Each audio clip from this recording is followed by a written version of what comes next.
서울자치구 구청장으로부터 지역 현안을 살펴보는 시간입니다. 네, 오늘은 품격 도시를 지향하고 있는 강남구로 가봅니다. 정순균 구청장 연결돼 있습니다. 자, 구청장님 안녕하십니까? 네, 반갑습니다. 네, 반갑습니다. 57만 강남구민과 함께하고 배려하고 존중하는 품격 강남을 만들고 있는 강남구청장 정순균입니다. 네. 자, 직접 스튜디오로 모셨으면 좋았을 텐데 이렇게 아쉽지만 이렇게 영상으로나마 만나뵙게 돼서 반갑습니다. 먼저 요즘 어떻게 지내셨습니까?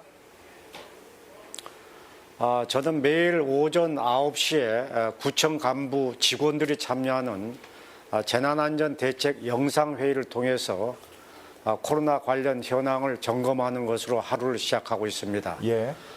또 올해 주요 사업과 또 일상 업무, 민원 사항 등 진행 상황을 챙기고 현장을 또 직접 살피는 한편 매일마다 저녁 8시쯤이면은 강남구 보건소로 건너가서 보건소장님 또 질병관리과장, 재난안전과장 등 코로나 관련 직원들과 코로나 현황을 한 번 더 점검하는 것으로 하루를 마무리하고 있습니다.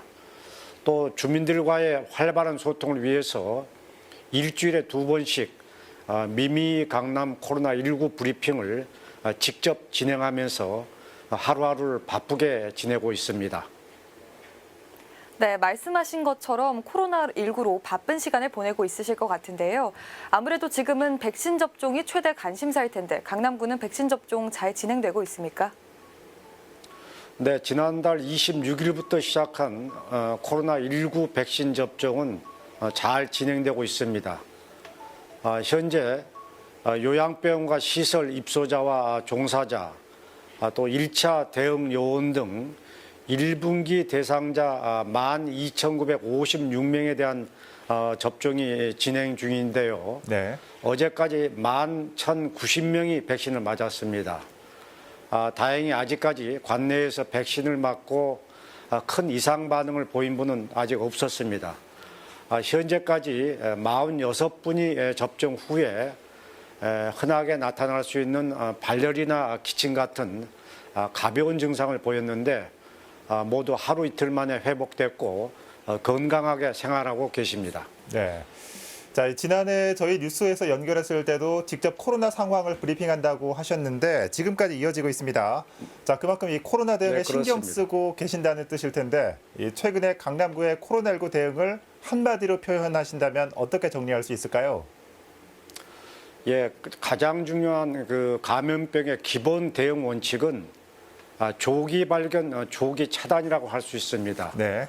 우리 강남구는 이 원칙에 따라서 지난해 1월 26일부터 선제적인 검체 검사로 조용한 전파를 막는 데 최선을 다하고 있고 그 결과 지금 우리 강남구가 서울 시내 25개 구청 중에서 인구 10만 명당 확진 발생률이 19번째로 가장 아주 낮습니다.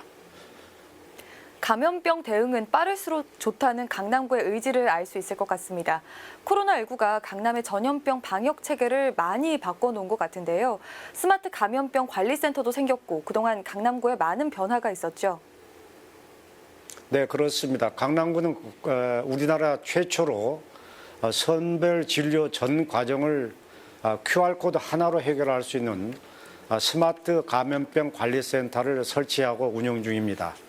하루에 1,200명 이상의 검사가 가능한 사실이 언론을 통해서 집중 보도되며 전국적인 관심을 모으기도 했습니다. 또한 지난해 3월 31일부터 제가 직접 진행하는 미미 강남 코로나19 브리핑을 영상으로 제작해서 홈페이지에 게시 중입니다.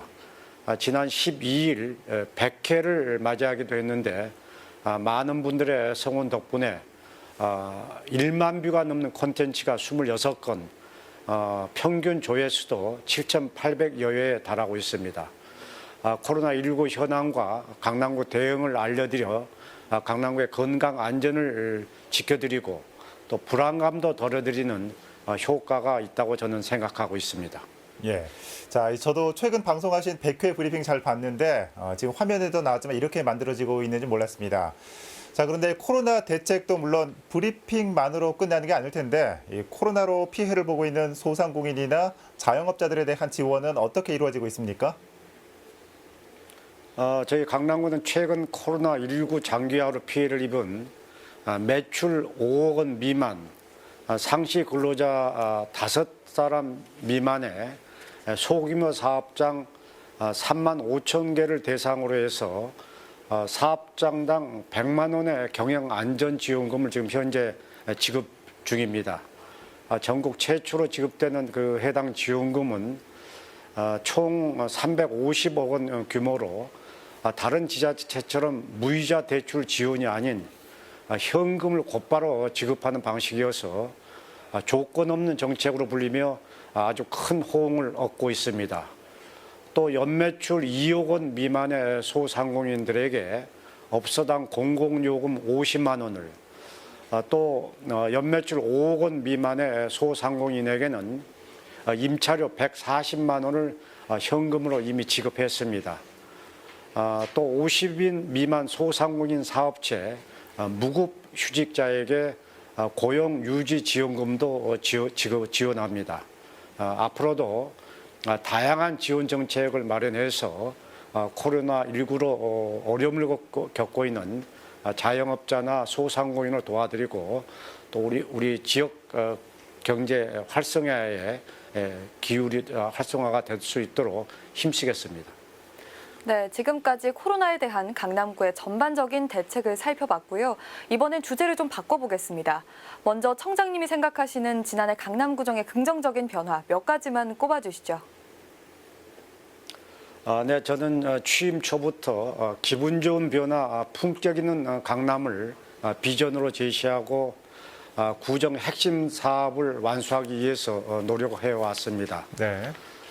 청담역 미세먼지 프리존 같은 미세먼지 저감 사업, 또 코로나19로 경영난을 겪는 소상공인을 돕기 위한 음식물 쓰레기 무상 수거 등으로 2년 연속 서울 시민이 평가한 청결도시 1위에 선정되기도 했습니다. 또 더 강남앱을 필두로 세곡동의 ICT 로봇 리빙랩을 개소하는 등 스마트 도시 강남에 초석을 다진 한 해였다고 봅니다. 특히 57만 강남구민의 수건이었던 삼성역 복합환승센터에 SRT 고속철도가 도입이 될 수 있도록 국토교통부의 수도권 광역 급행철도 기본계획에 반영시키는 성과도 거뒀다고 저는 평가하고 있습니다. 네. 자, 이 미세먼지 프리존이나 이 삼성역 복합 환승센터 이슈 등은 저희 뉴스를 통해서도 자주 접해서 많은 분들이 알고 계실 겁니다. 자, 지금 이 긍정적인 부분을 말씀해 주셨는데 구정에 있어서 조금 아쉬운 부분도 있을 것 같습니다. 어떤 게 있을까요? 그렇습니다. 강남에서 빠질 수 없는 화두가 바로 집값과 그리고 재건축 문제입니다. 네. 아직 주민들이 원하는 만큼 재건축이 이루어지지 않아서 안타까운 측면이 있습니다. 강남의 집값이나 재건축은 정부의 부동산 안정 정책과 직결되어 있다 보니까 국토교통부와 서울시에서 제한되는 사항이 많아서 음마나 압구정동 주민들이 오랫동안 준비해온 재건축이 현재 늦어지고 있는 상황입니다. 노후화된 아파트에 사는 주민들에게는 안전하고 쾌적한 주거 환경이 이루어질 수 있도록 하루빨리 재건축, 재개발이 활발히 이루어질 수 있도록 최대한 노력을 하겠습니다. 네, 그럼 몇 가지 구체적으로 들어가 보겠습니다. 요즘 최대 이슈는 뭐니 해도 말씀하신 것처럼 부동산 관련 사안일 겁니다. 강남구의 경우 아무래도 재건축 문제가 많이 민감하죠. 일부 특정 단지의 쟁점도 있지만 강남구 전체적으로 재건축 사업은 어떻게 진행되고 있습니까? 지금 현재 저희 강남구에는 모두 278개 아파트 단지가 있습니다. 네. 이 중 현재 재건축 사업이 80곳에서 추진되고 있고 최근에 압구정동 아파트지구 4, 5 구역과 개포주공 6, 7 단지가 조합 설립 절차를 마쳤습니다. 또 강남에서 대표적으로 재건축이 늦어지고 있는 음마 압구정 아파트에 대해서 현재 주거 환경 조사를 실시하고 있습니다.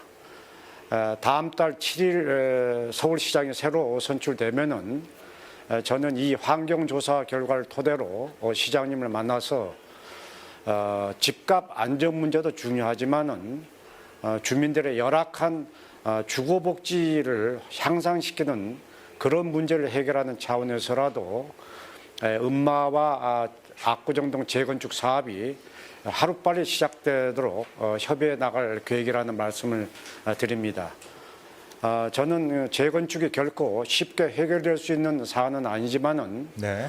우리 강남구청장으로서 우리 강남구 주민들의 의견이 충분히 반영되고 하루빨리 재건축이 이루어질 수 있도록 서울시와 주민들 사이에 조정자 역할을 충실히 하겠다는 약속의 말씀을 국민들에게 드리겠습니다. 네, 강남 재건축 이슈가 서울의 정비 사업 중에서도 뜨거운 만큼 이 좋은 방향으로 진행되길 기대하겠습니다. 자, 이 영동대로 개발 네, 문제도 짚어볼 텐데요. 이 삼성역 SRT 정차와 관련해서는 이 긍정적인 결과를 가져오셨습니다. 자, 이 덧붙여서 이 사업의 핵심 중 하나가 바로 GBC, 즉 글로벌 비즈니스 센터 개발 문제일 겁니다. 자, 최근 현대자동차와 이견도 있었는데 이 강남구 입장은 어떻습니까? 그렇습니다. 지금 현재 자동차가 그동안 105층 569m로 지으려고 했던 그 GBC 빌딩을 지금 설계 변경을 하겠다는 뜻을 밝혔습니다. 예.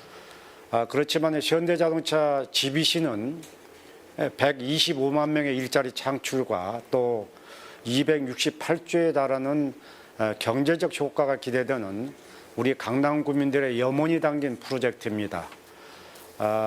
제 바람은 당초 계획대로 건립이 돼서 강남 구민과 서울 시민과의 약속을 지켜달라는 의사를 이미 전달했고 네. 현대 쪽의 결정을 기다리고 있는 상황입니다. 제가 이 건과 관련해서 건축 전문가들에게 자문을 받아본 결과 105층에서 50층이나 70층으로 설계 변경이 된다 하더라도 우리 강남의 지역 발전에는 큰 영향은 없다는 것으로 지금 듣고 있습니다. 하여튼 현대자동차 측에서 우리 강남의 발전을 위해서 긍정적인 측면에서 검토가 진행되기를 기대해 보고 있습니다. 네, 이번에는 행정 분야에 대해서도 몇 가지 여쭙겠습니다. 코로나 시대 지난해 강남구에선 다양한 온택트 사업이 진행됐습니다. 가장 기억에 남는 것이 수천 명이 참여하는 마라톤을 온택트로 진행한 건데요. 올해도 강남구에서는 이렇게 다채로운 온택트 사업이 확대되나요? 네, 그렇습니다. 지난해 2020년이 우리 스마트 시티 강남의 초석을 다진 해였다면은 올해는 온택트 리더 강남의 위상을 확립하는 한 해가 될 것입니다. 스마트 강남 열린 공공정보 시스템을 확대하고 스마트 행정을 위한 빅데이터 플랫폼을 구축할 계획이고 또 중증 장애인을 위한 스마트 홈 및 또 BIT 기반 장애인 스마트 정류장 등 맞춤형 스마트 복지 실현에도 앞장설 계획으로 있습니다. 또한 전국 최초로 화상회의 시스템을 통해서 민원인과 상담하는 랜선 구청을 본격 가동할 방침입니다. 아울러서 관내 연예 기획사와 함께 코엑스와 호텔 등을 활용한 온택트 글로벌 K-팝 공연 같은 다양한 콘텐츠로 코로나19 속에서도 수준 높은 한류 문화로 활기 넘치는 문화 관광도시 강남의 명성을 이어가도록 하겠습니다. 네. 자, 이 강남구의 역점 사업들과 비전 살펴봤습니다. 시간 관계상 오늘은 여기까지만 들어야 할 것 같고요. 다음에는 이 스튜디오로 모셔서 더 심도 있는 얘기 나눌 기회가 있었으면 좋겠습니다. 자, 구청장님 오늘 말씀 잘 들었습니다. 네, 감사합니다. 네. 지금까지 정순균 강남구청장 연결해 봤습니다.